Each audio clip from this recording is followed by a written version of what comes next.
Corridor इतना महंगा खर्च कर रहे हैं। बहुत सारी तमाम मूर्तियाँ, घाटों की सफाई, लाइटिंग हर समय चेंज हो रहा है। छोटा सा रैन बसेरा या कोई सरकारी जमीन अधिग्रहण करके कुछों में मांगने वाले लोगों को नहीं बैठा सकते हैं आप। जब मेरे ही पैसा से आप हमको सुंदरता बना के दिए और वो सुंदरता का लाभ नहीं उठा पा रहे हैं तो हमको क्या मिला? सीएम का दौरा, पीएम का दौरा, केंद्रीय मंत्रियों का दौरा होता है, सिलेक्टेड लोगों से मिलवा देते हैं और उनसे जानकारी प्राप्त कर लेते हैं, चीज़ें खत्म हो जाती है। बैकअप नहीं रखा, अचानक इन्होंने कॉरिडोर तोड़ना शुरू किया, जिससे हमारा जो मेन टूरिस्ट हब है वो डिस्टर्ब हुआ। सही किए, आपने सीवर लाइन नहीं डाली, आपने नालियों की व्यवस्था नहीं की, आपने शहर के पानी कहाँ जाएगी उसकी व्यवस्था नहीं की है और आप करोड़ों रुपए खर्च कर दिए। जब आप अरबों रुपए खर्च करके सब कुछ सुंदर बना रहे हैं, एक एक खंबा आप 30-30 हज़ार रुपए का लगा रहे हैं, उसके नीचे बेस कभी सही किए? आज के आलम में हमारा 20 साल पुराना बनारस और जब बारिश होता है तब वो बनारस बराबर ही तो है, हमको मिला क्या?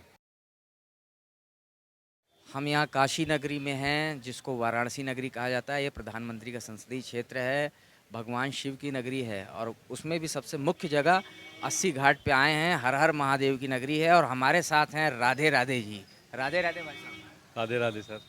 राधे राधे जी, आप बताइए कि आप इस समय वाराणसी में जो हो रहे विकास कार्य हैं उनसे आप कितना संतुष्ट हैं और वाराणसी इन 2014 से लेकर अब तक कितनी बदली? सर, अगर आप ऐसे एज ए व्यापारी हमको समझेंगे तो हम तो खुश नहीं हैं। एज ए व्यापारी खुश होने का रीज़न ये है कि जब ये कॉरिडोर तोड़ने का या बनाने का यहाँ काम शुरू किए, उस टाइम इनको कुछ बैकअप रखना चाहिए। इन्होंने बैकअप नहीं रखा, अचानक इन्होंने कॉरिडोर तोड़ना शुरू किया, जिससे हमारा जो मेन टूरिस्ट हब है वो डिस्टर्ब हुआ। उसके बाद इनके साथ किस्मत हमारी ख़राब हुई कि कोविड आया, और कोविड ये 2 साल कोविड ऐसा आया कि मतलब आप खुद समझ सकते हैं कि आपको कितनी परेशानी हुई होगी और हम व्यापारियों को कितनी परेशानी हुई। फर्स्ट कोविड में इन्होंने व्यापारियों से लेके स्कूल, कॉलेज, दुकानदारों को ये रिलीफ दिलाए थे कि जो भी चीज़ें जहाँ है रेंटेड है या फिर आप बिजनेस व्यापार कर रहे हो उसमें 50% आपको गुंजाइश मिलेगी। ऐसा कुछ नहीं हुआ, किसी मकान मालिक ने रेंट कम नहीं किया, किसी बैंक वाले ने ईएमआई कम नहीं किया।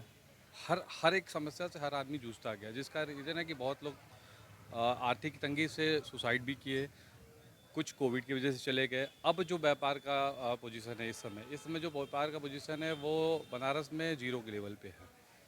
न तो हमारे यहाँ स्टूडेंट है, न तो हमारे यहाँ कोई टूरिस्ट बाहर से आ रहे हैं, ठीक है।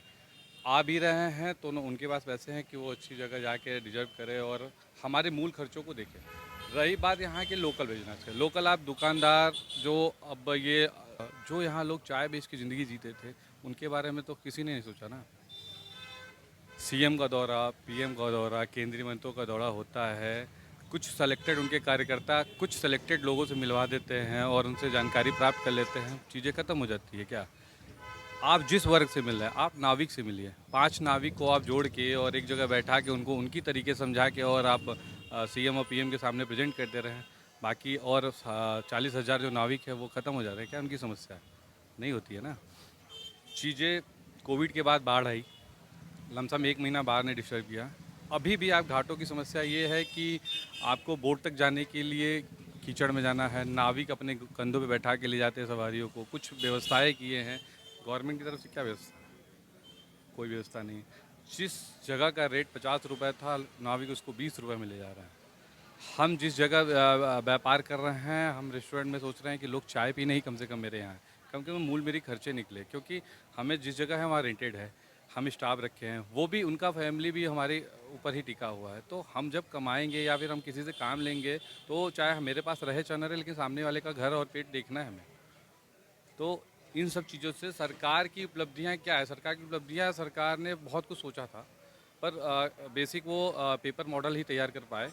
प्रेजेंट नीचे आके कभी उन्होंने ज़मीनी तौर पे देखा नहीं। ज़मीनी तौर पे तब देखते हैं जब किसी भी बड़े नेता का दौरा होता है तो उनके चार छः नेता उनको उस हिसाब से बलगलाते हैं जिस हिसाब से कि मतलब बनारस विकास कर रहा है, मतलब हम यूएस के टक्कर के हो गए हैं, हम यहाँ रोज़ पैसे 25,000 रुपये पर इंसान कमा रहा है। ऐसा कुछ नहीं है। अगर आप ग्राउंड डोर टू डोर जाके एक एक रिक्शे वाले से हालत पूछेंगे ना तो वो आपको अपनी सारी समस्याएं बताएगा कि हम कैसे जी रहे हैं। खर्चे बढ़े ही हैं, खर्चे कम नहीं हुए।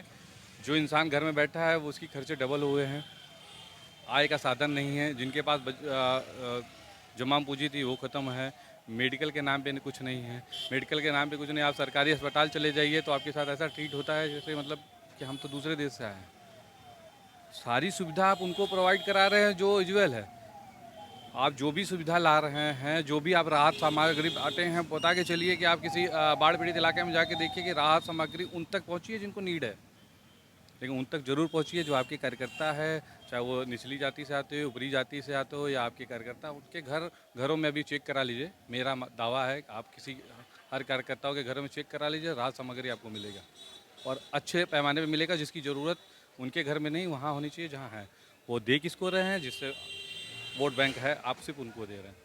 हमारी क्या प्राथमिकता बनती है? हमारे देश के प्रधानमंत्री, हमारे उत्तर प्रदेश के मुख्यमंत्री का प्राथमिकता है कि हर एक इंसान तक, चाहे वो अपना हो या पराया हो, वो आपके आपके राज्य में आपके हिसाब से सांस ले रहा है, आपके हिसाब से जी रहा है, तो आपकी प्राथमिकता बनती है कि आप उनके स्वास्थ्य से लेके उनके रोजगार तक का ध्यान रखें। लेकिन ऐसा कुछ नहीं है। रही बात सरकार की उपलब्धियों की, तो सरकार की उपलब्धियाँ यही हैं कि वो हमारे बनारस को क्योटो बनाने जा रहे हैं।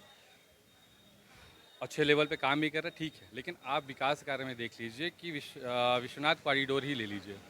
गोदोलिया मार्केट जो दशाश्वमेध घाट की तरफ रास्ता जाता है, आप 2-4 दिन पहले बारिश हुई थी, उससे पहले बारिश हुई थी और आलम था कि आपके सीने भर पानी था।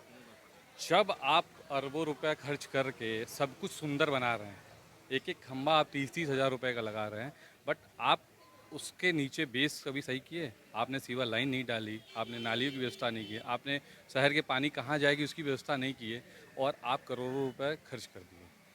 आज के आलम में हमारा 20 साल पुराना बनारस, और जब बारिश होता है तब वो बनारस बराबरी तो है। हमको मिला क्या? हमें क्या मिला?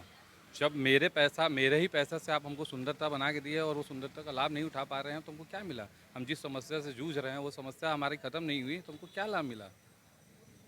बताइए।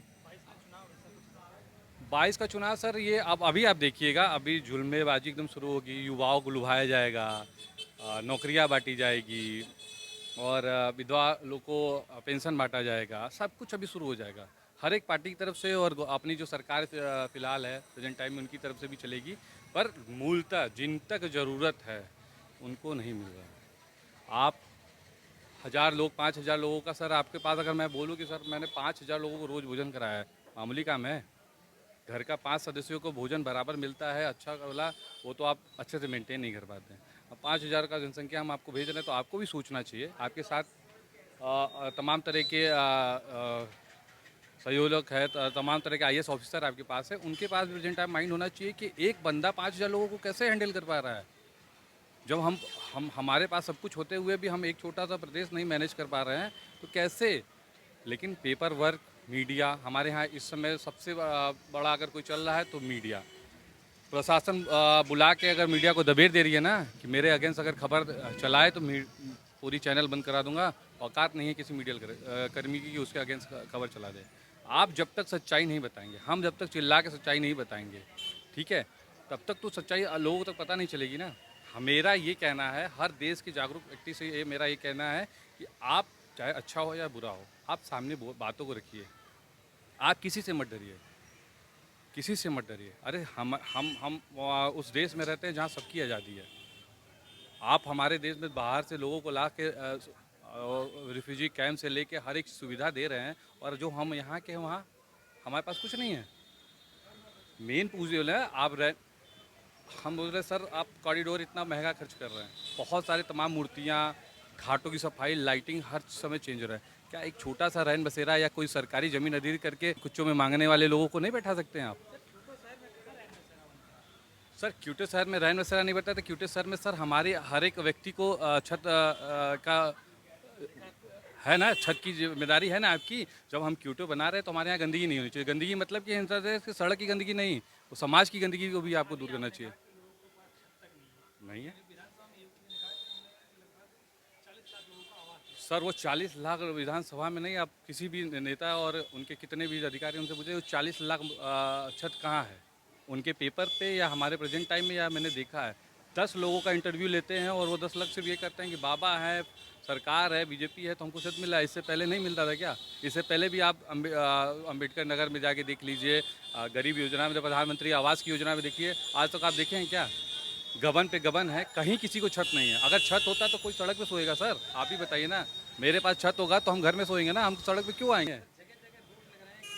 उत्तम प्रदेश उत्तर प्रदेश सर जगह सर, अगर राजनीति की बात करें तो केजरीवाल भी जगह जगह बोर्ड लगाते हैं, लेकिन यही जो अभी पक्ष में हैं, ये उनका मजाक उड़ाते हैं। आज के डेट में क्या है, आप एक गरीब का भरपेट भोजन भी कराते हैं तो उसकी एडिंग बड़े लेवल पे करते हैं कि हमने इस गरीब को ये किया। क्या इसके लिए सरकार चुनी गई थी? इसके लिए पुरानी सुविधाओं से परे होकर लोग अपनी नई सुविधा और नए लोगों को देखे थे।